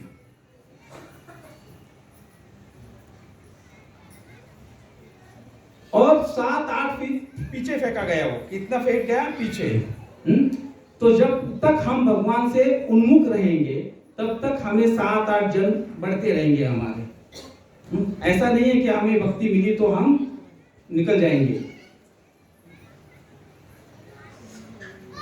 और उसके बाद जो गार्ड था, चौकीदार था, वो सब कुछ भूल गया और किसको देख रहा है, बलराम जी को देख रहा है। और किनको देख रहा है, नित्यानंद प्रभु को देख रहा है। तो इससे ये बताते हैं कि जब हमारे जीवन में गुरु आते हैं और हमारा हाथ पकड़ लेते हैं तो हमें कौन दर्शन देता है, केवल हमारे गुरु का दर्शन होता है, भगवत स्वरूप का दर्शन होता है। एक बहुत सुंदर बात, जो गार्ड है ना, गार्ड वही सही स्थान पे था, बराबर। कहां पे था वो, मंदिर में था, विद राइट पर्सन, सही व्यक्ति के साथ था। किसके साथ था, किसके साथ, नित्यानंद प्रभु के साथ था। डूइंग राइट थिंग, सच्चा कार्य कर रहा था, योग्य कार्य, अपनी सेवा कर रहा था। बट एक समस्या थी, नॉट इन राइट मूड। क्यों, क्योंकि वो भागता हुआ गया नित्यानंद प्रभु को नीचे खींचने के लिए, जो ऊपर उठाने के लिए गया था, नीचे खींचा। ऐसे ही अगर हमसे कोई पूछे कि अनादि काल से हम यहाँ पे भटक रहे हैं और इस जन्म में हमें भक्ति मिली है, हम पिछले 10, 12, 15, 20 साल से भक्ति कर रहे हैं, लेकिन हमें नित्याय कृपा क्यों नहीं मिली? अगर सोचा जाए तो इस तरह से हमारा बर्ताव है। कैसे, हम योग्य ठिकान पे है ना, हमारी परंपरा योग्य है कि नहीं? हम जिस स्थान पे बैठे हैं वो योग्य है। हम जिनके सामने बैठे हैं वो योग्य हैं। हमारे जीवन में जो गुरु हैं वो योग्य हैं। फिर कमतरता किस बात की है? नॉट इन राइट मूड, हमारा मूड राइट नहीं है। और यही कारण है कि हमारी ऑफेंसिव मेंटेलिटी बन जाती है। तो चेतना का योग्य होना अत्यावश्यक है। जैसे एक सुंदर उदाहरण आता है, भगवत गीता किसने सुनी? अर्जुन ने सुनी। और उसी समय, उसी वक्त उतनी ही भगवत गीता किसने सुनी थी? धृतराष्ट्र ने। अर्जुन ने क्या कहा भगवत गीता सुनने के बाद? नष्ट मोह स्मृति लपता करिष्ये वचन तब। और धृतराष्ट्र क्या बोला? कौन हारेगा और कौन जीतेगा, मेरे पुत्रों का क्या होगा। तो ये डिफरेंस ऑफ कॉन्शियसनेस है। इसीलिए जब भी हम मंदिर में आते हैं तो हमारे मन में एक ही विचार होना चाहिए। क्या विचार होना चाहिए? कि मैं किस लिए आया हूं। हम बहुत बार मंदिर में आते हैं और किस लिए आए यही भूल जाते हैं। मंदिर में क्यों आते हैं? पहला प्रश्न, आप सब लोग क्यों आए हैं यहाँ पे? सोने के लिए या खाने के लिए? क्यों आए हैं? कथा सुनने के लिए आए और दर्शन करने के लिए आए। तो जब हम यहाँ पे आते हैं तो ये दो कार्य छोड़ के बाकी सब कार्य हो जाते हैं। इसीलिए focus of attention is very important. जैसे अगर फेस्टिवल में हम आते हैं, एक ही फेस्टिवल है, अभी नित्यानंद त्रयोदशी हुई, हजारों लोग आए, यहाँ पे उपस्थित थे, हर एक का चिंतन अलग था। कोई सोच रहा था अरे कितनी देर हो गई, 9 बज गए, अभी तक कथा खत्म नहीं हुई। कोई कह रहा था आरती अभी तक शुरू नहीं हुई। कोई कह रहा था प्रसाद चालू हुआ कि नहीं।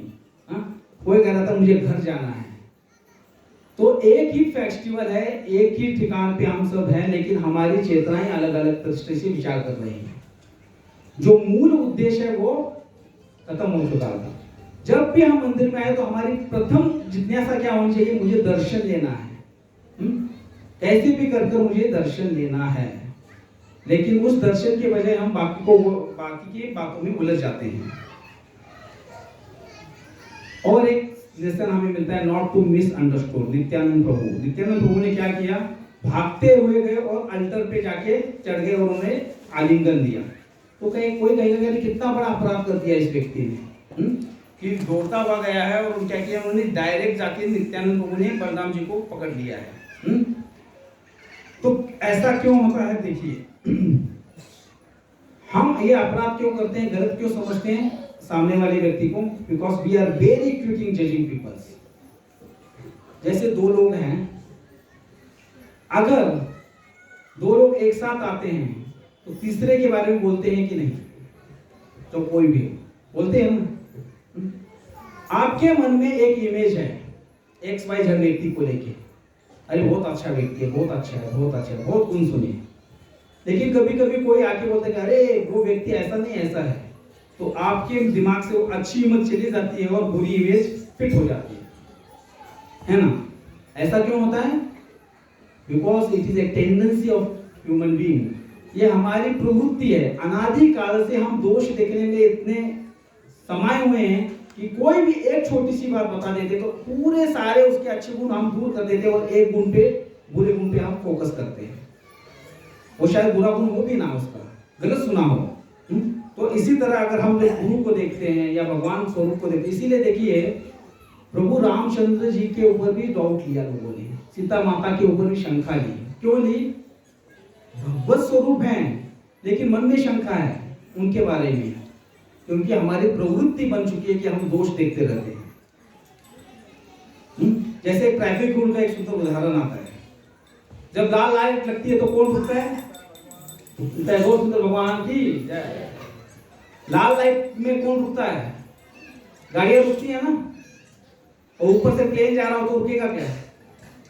नहीं रुकेगा ना। क्यों? रुकना चाहिए ना, लाइट है, क्योंकि वो नियम उसके लिए, वो उसकी उतनी उच्चता है। वैसे ही हमें जब वैष्णव लोग हैं, शुद्ध वैष्णव हैं, गुरु तत्व है, कभी कभी हमें ऐसा लगता है कि अरे गुरु से गलती हो रही है, शायद उस वरिष्ठ वैष्णव से गलत हो रहा है, शायद वो गलत कर रहा है। ऐसा क्यों लगता है हमें? क्योंकि हम अपनी दृष्टि से उन्हें देखते रहते हैं। इसलिए कहते हैं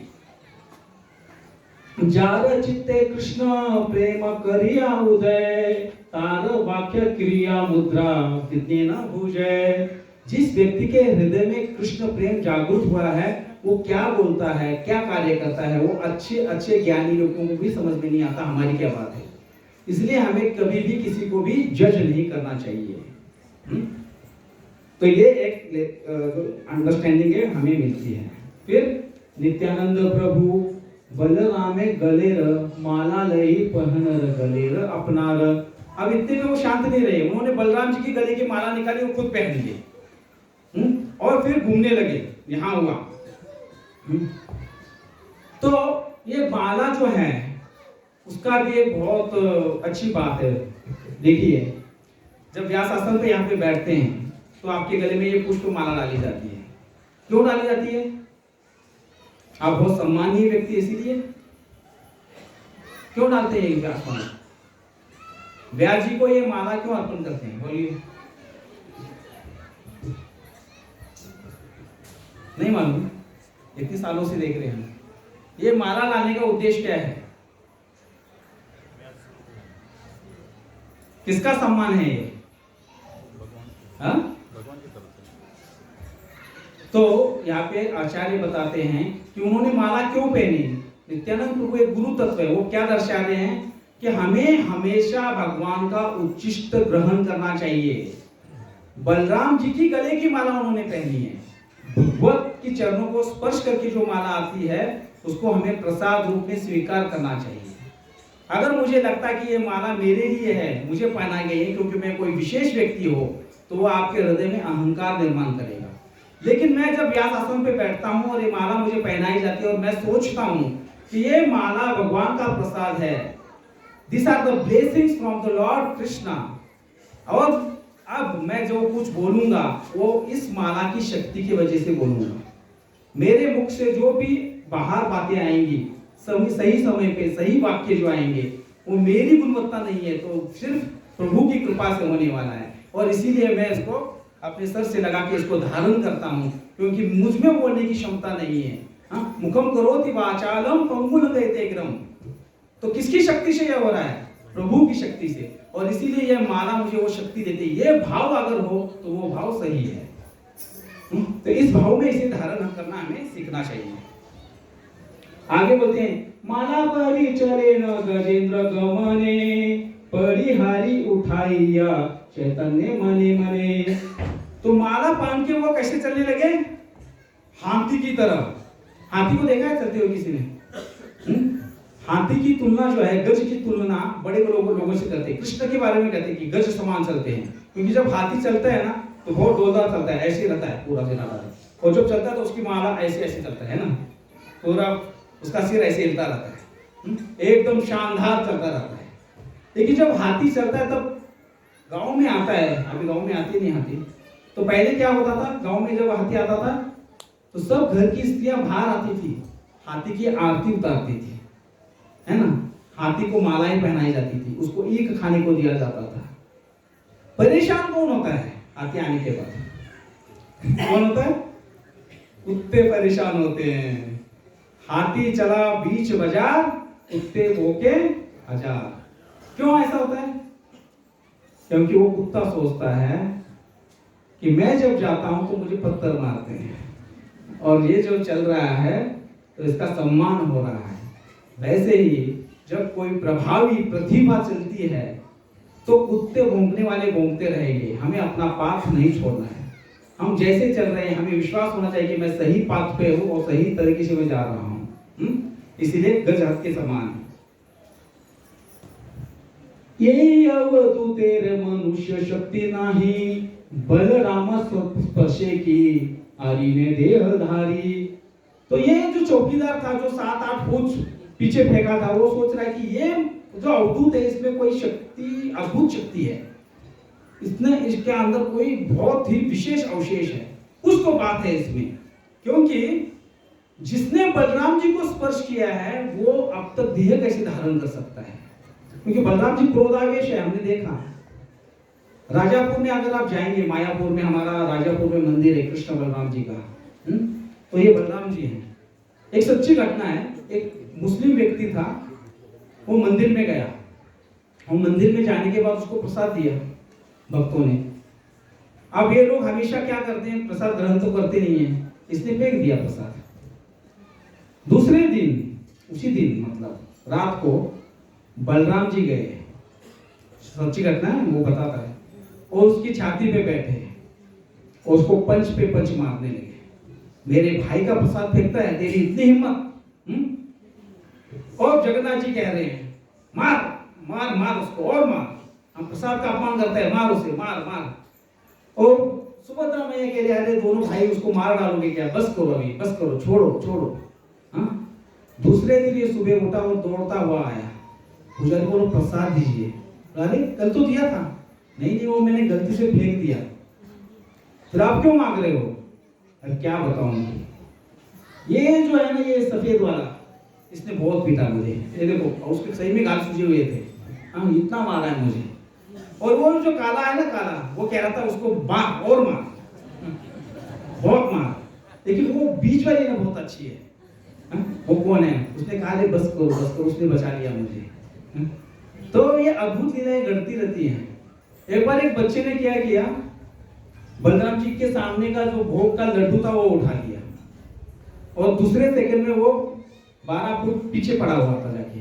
उसके पिताजी सोचते अरे यहाँ कैसे गिरा? बोला बलराम जी ने पंच दिया मुझे। ये काल्पनिक नहीं है, सत्य घटना बता रहा हूं मैं। तो ये चौकीदार सोच रहा है कि बलराम जी को इतनी तरह से उठा रहा है या अवधूत, उनकी गले की माला डाल रहा है और ये अभी तक जिंदा कैसे है? निश्चित ही ये कोई बड़ी हस्ती होनी चाहिए। मत हस्ती धरी मुनि पारोनदाधिकारे, मुनि धरी ओ की मनुष्य या ते पारे।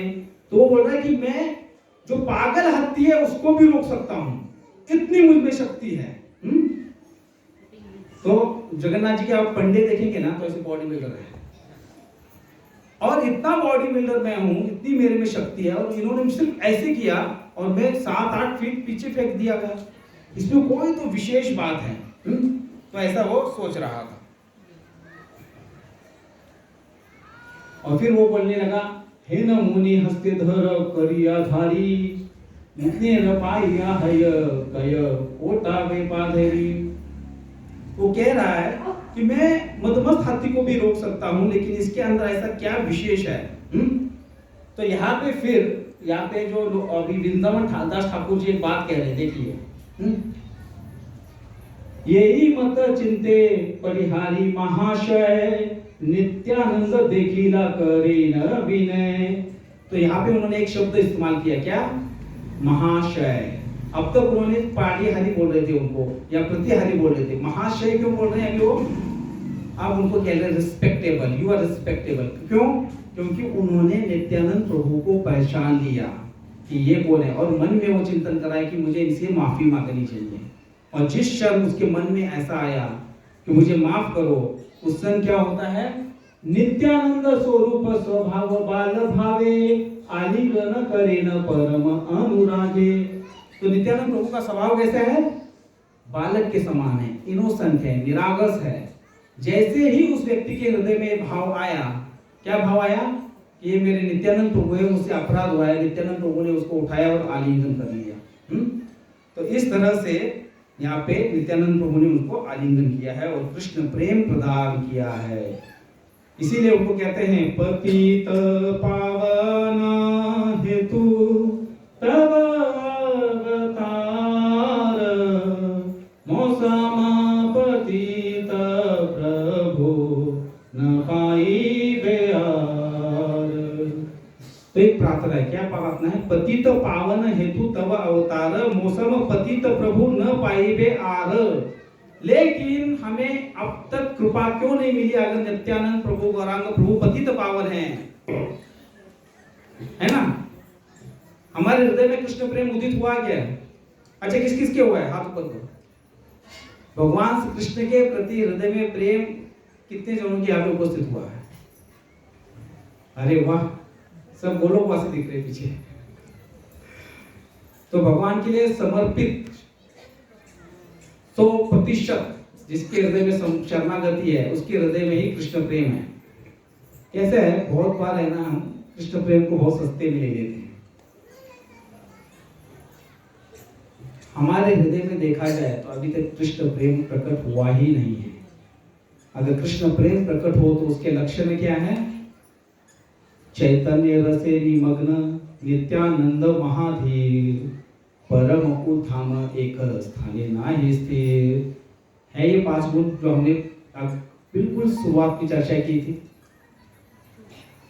चैतन्य रसे निमग्न है हम, 24 घंटा जिसके दिमाग से कृष्ण बाहर जाते ही नहीं, उसके हृदय में कृष्ण है। जिसकी पांचों इंद्रियां हमेशा हर वक्त कृष्ण की ढूंढती रहती है, वो उसके हृदय में कृष्ण प्रेम है। अपनी पांचों इंद्रियों से जो गोविंद को हमेशा पीती रहती हैं, जिनको गोपी कहते हैं, पिबत गोपी गोविंदम इति गोपी, उसके हृदय में कृष्ण प्रेम है।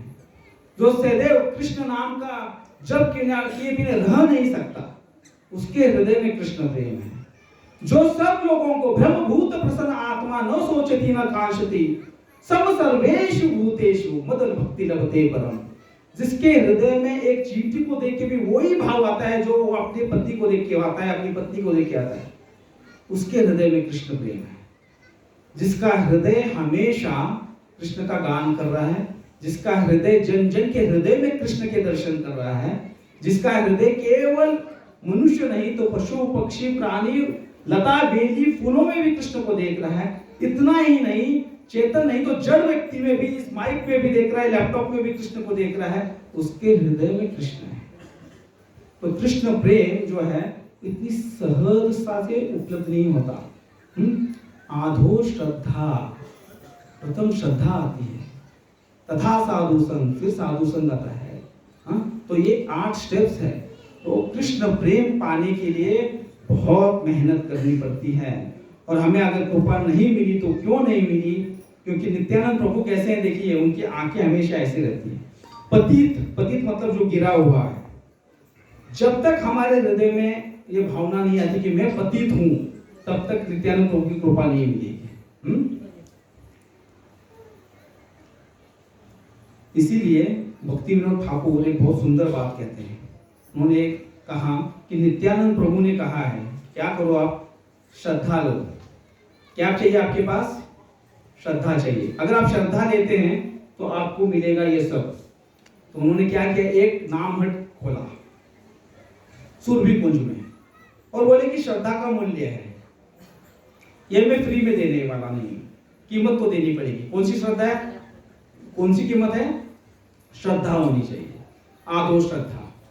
तो श्रद्धा के मूल्य पे वो दे रहे हैं, और फिर दामबाजी कर रहे हैं, मटका ठीक है कि नहीं वो देख रहे हैं, और इस तरह से वो कृष्ण नाम का वितरण कर रहे हैं। इसीलिए अगर आपके हृदय में कृष्ण प्रेम है, होना चाहिए, तो आपके हृदय का पहला लक्षण होगा कि आप सदैव हरे कृष्ण का जप करते रहेंगे। और ये नाम धन हमें किससे मिलता है? किससे मिलता है? चैतन्य महाप्रभु की कृपा से मिलता है। तो एक छोटी प्रार्थना करके हम अपनी कथा को विराम देंगे। तो सब गाने का प्रयास कीजिए। बड़ो सुखेर खबर गाय, बड़ो सुखेर खबर गाय, बड़ो सुखेर खबर गाय, बड़ो सुखेर खबर गाय। सब गाइए। आय बड़ो सुखेर खबर गाय, बड़ो सुखेर खबर गाय।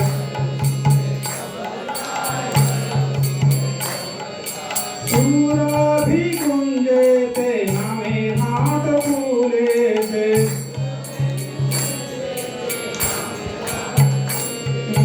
थोड़ा नीताय, थोड़ा नीताय,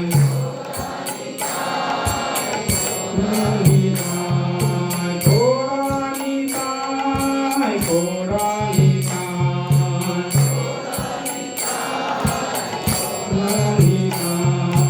बड़ो सुखे खबर गाय, बड़ो सुखे खबर गाय।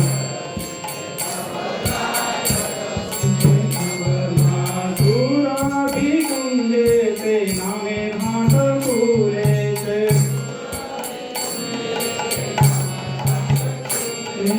थोड़ा नीताय, थोड़ा नीताय।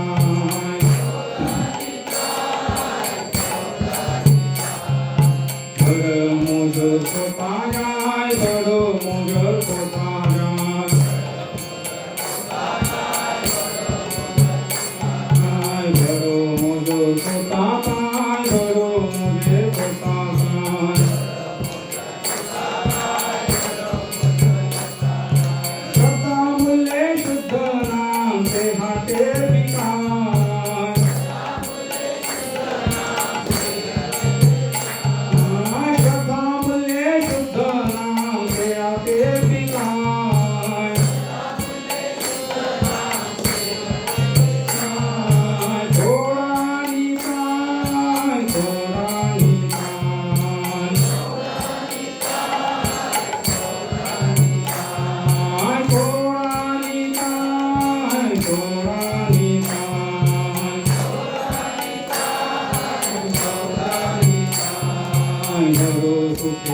यत भक्त वृंदवासी यत भक्त वृंदवासी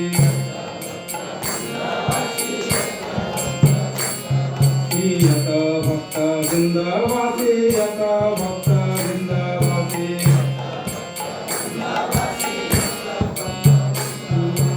अधिकारी देखे नाम देखे दुराकाशे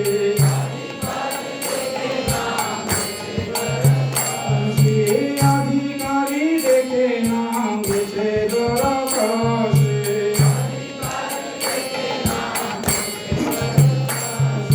घोड़ानी पाय घोड़ानी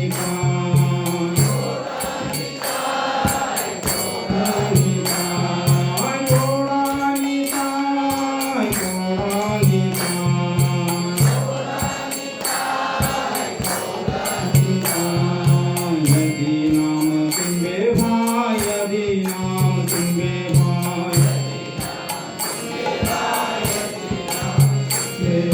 यदि नाम तुम्बे भाई यदि नाम तुम्बे भाई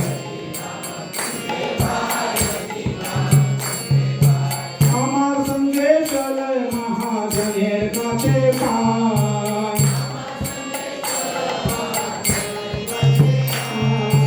আমার সঙ্গে চলে মহাজনের কাছে পাই ঘোড়া নিতাই ঘোড়া নিতাই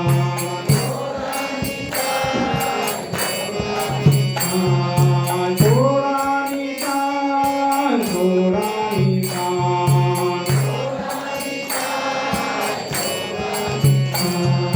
তুমি কিনবে কৃষ্ণ নাম তুমি কিনবে কৃষ্ণ নাম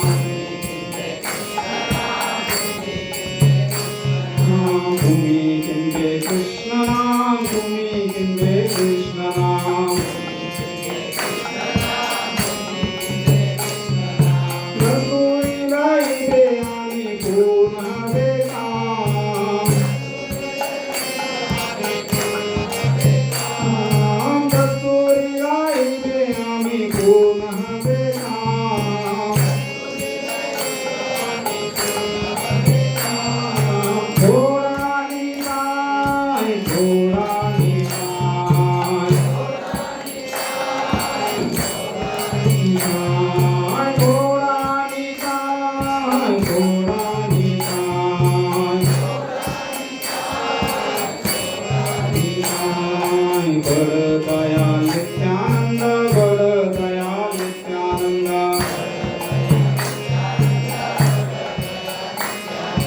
বড় দয়াল নিত্যানন্দ বড় দয়াল নিত্যানন্দ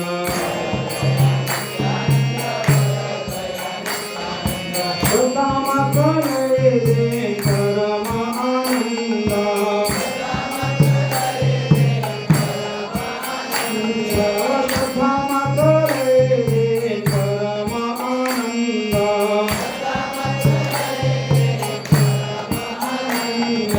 घोड़ा निताय घोड़ा निताय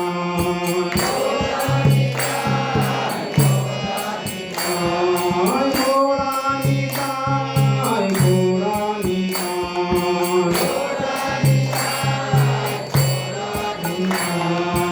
एक बार देखे चक्षे जाए एक बार देखे चक्षे जाए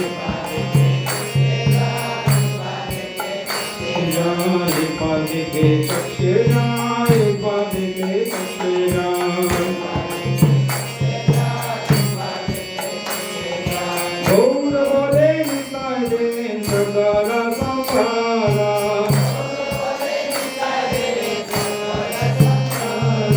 गौर बोले निताय देन सकल संसारा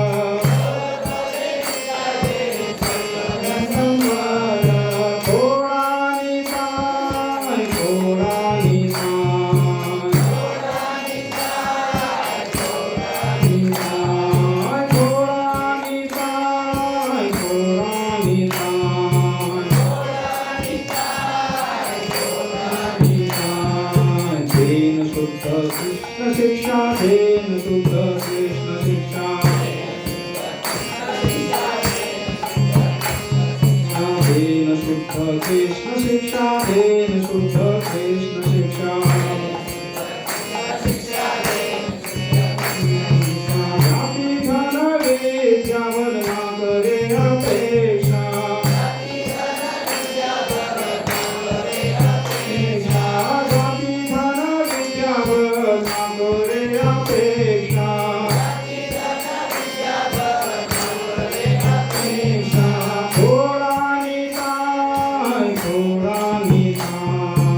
आप नहीं तो करी भय, आप नहीं तो करी भय। आप चंदाले देर नाम निताय दयामय। आप चंदाले देर नाम निताय दयामय।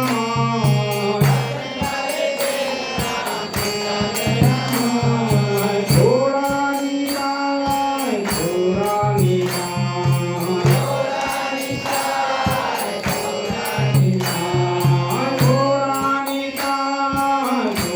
निताय।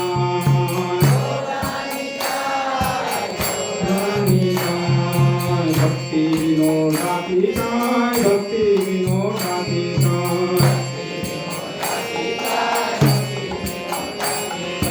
भक्ति विनोदाति गाय, भक्ति विनोदाति गाय।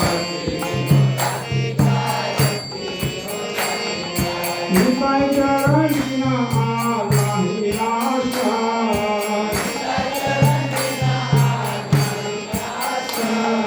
निताय चरण बिना आपका ही आश्रय।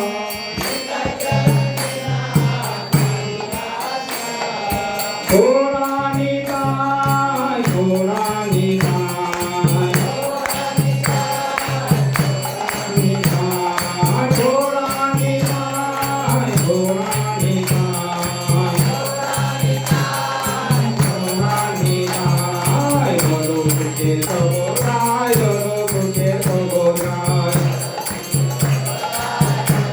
सबोराय, स्वरूप के सबोराय, स्वरूप के सबोराय। पूरा भी गूंजे से हम आप बोले से, पूरा भी बोले से। थोड़ा निताय, थोड़ा निताय। थोड़ा निताय, थोड़ा निताय। बोलो बुद्ध को पाताय, बोलो बुद्ध को पाताय, बोलो बुद्ध सदा मुझे शुद्ध नाम प्रेमा सेविकाय। थोड़ा निताय, थोड़ा निताय।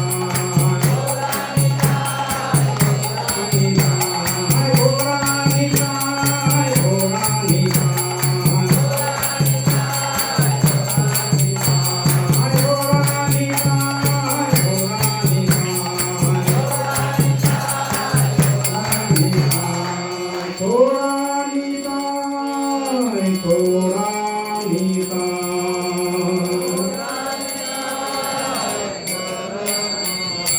तो ये हमारा सौभाग्य है कि नित्यानंद प्रभु का नाम हट सिर्फ एक जगह पे स्थिर नहीं है, तो इस पृथ्वी के कोने कोने पे ये नाम हट खुल चुके हैं।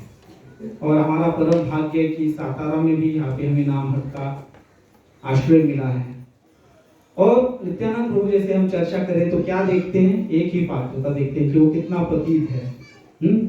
इसीलिए आदर श्रद्धा से शुरू होने वाला ये जो हमारा प्रवास है, ये जो हमारी यात्रा है, वो प्रेम तक जानी चाहिए, कृष्ण प्रेम तक। तो इस जीवन में एक ही उद्देश्य है। भक्ति चारू स्वामी महाराज जी को जब प्रश्न पूछा गया कि किस तरह से आप आजन्म संन्यास आश्रम का पालन कर सके, तो उनका एक ही उत्तर था कि मेरे गुरु श्री गुरुपाद जी ने मुझे एक बात कही थी। क्या बात कही थी? कि इससे पहले तुमने अनेक जन्म माया को दिए हैं, अपने खुद के लिए दिए हैं, भोग इंद्रिय विलास में रत होने के लिए दिए हैं। केवल एक जन्म जो अब मिला है वो कृष्ण को दे दो। केवल एक जन्म। होगा क्या? इससे होगा यह कि तुम्हारे हृदय में कृष्ण प्रेम प्रज्वलित हो जाएगा। इसीलिए श्रद्धा से शुरू होने वाली ये भक्ति और कृष्ण प्रेम पर जो समर्पित होने वाली भक्ति है, उसके लिए अगर कोई परम आश्रय है तो वो नित्यानंद प्रभु है, क्योंकि उन्हीं के नाम हाट से, उन्हीं के नाम के बाजार से कृष्ण प्रेम की वो अनमोल रत्न हमें मिलने वाला है। और इसीलिए नित्यानंद प्रभु को अभी से हम प्रार्थना करनी चाहिए कि हमारे हृदय में भी वो कृष्ण प्रेम शीघ्र अतिशीघ्र उदय हो और हम कृष्ण को अपना सर्वस्व मानने लगे। तो कृष्ण प्रेम इतना सहज नहीं है जितना हम समझते हैं। कृष्ण प्रेम को प्राप्त करने के लिए अनेकों जन्म निकल जाते हैं, लेकिन फिर भी वो प्राप्त हो सकता है अगर हमारी पूर्ण शरणागति हो और हम सही समय पर, सही वक्त पे, सही व्यक्ति के मार्गदर्शन में, सही गुरु का हाथ पकड़े हुए हैं, तो हमें कृष्ण प्रेम इसी जन्म में भी मिल सकता है। अगर वो प्राप्त करना है तो सबसे प्रथम आश्रय किसका लेना है? हमें नित्यानंद प्रभु का लेना है। अगर कोई कहता है कि नित्यानंद प्रभु को छोड़कर मैं गौरांग को प्राप्त करना चाहता हूं, तो वो संभव नहीं है। तो निताई पद कमल कोटि चंद्र सुशीतल, और उनके चरणों के पास से हमें परम शांति की प्राप्ति होने वाली है। तो इस तरह से हम ये प्रार्थना कर सकते हैं और यहाँ पे हम कथा को विराम देंगे। बोलो नित्यानंद राम भगवान की, श्रील प्रभुपाद की। किसी का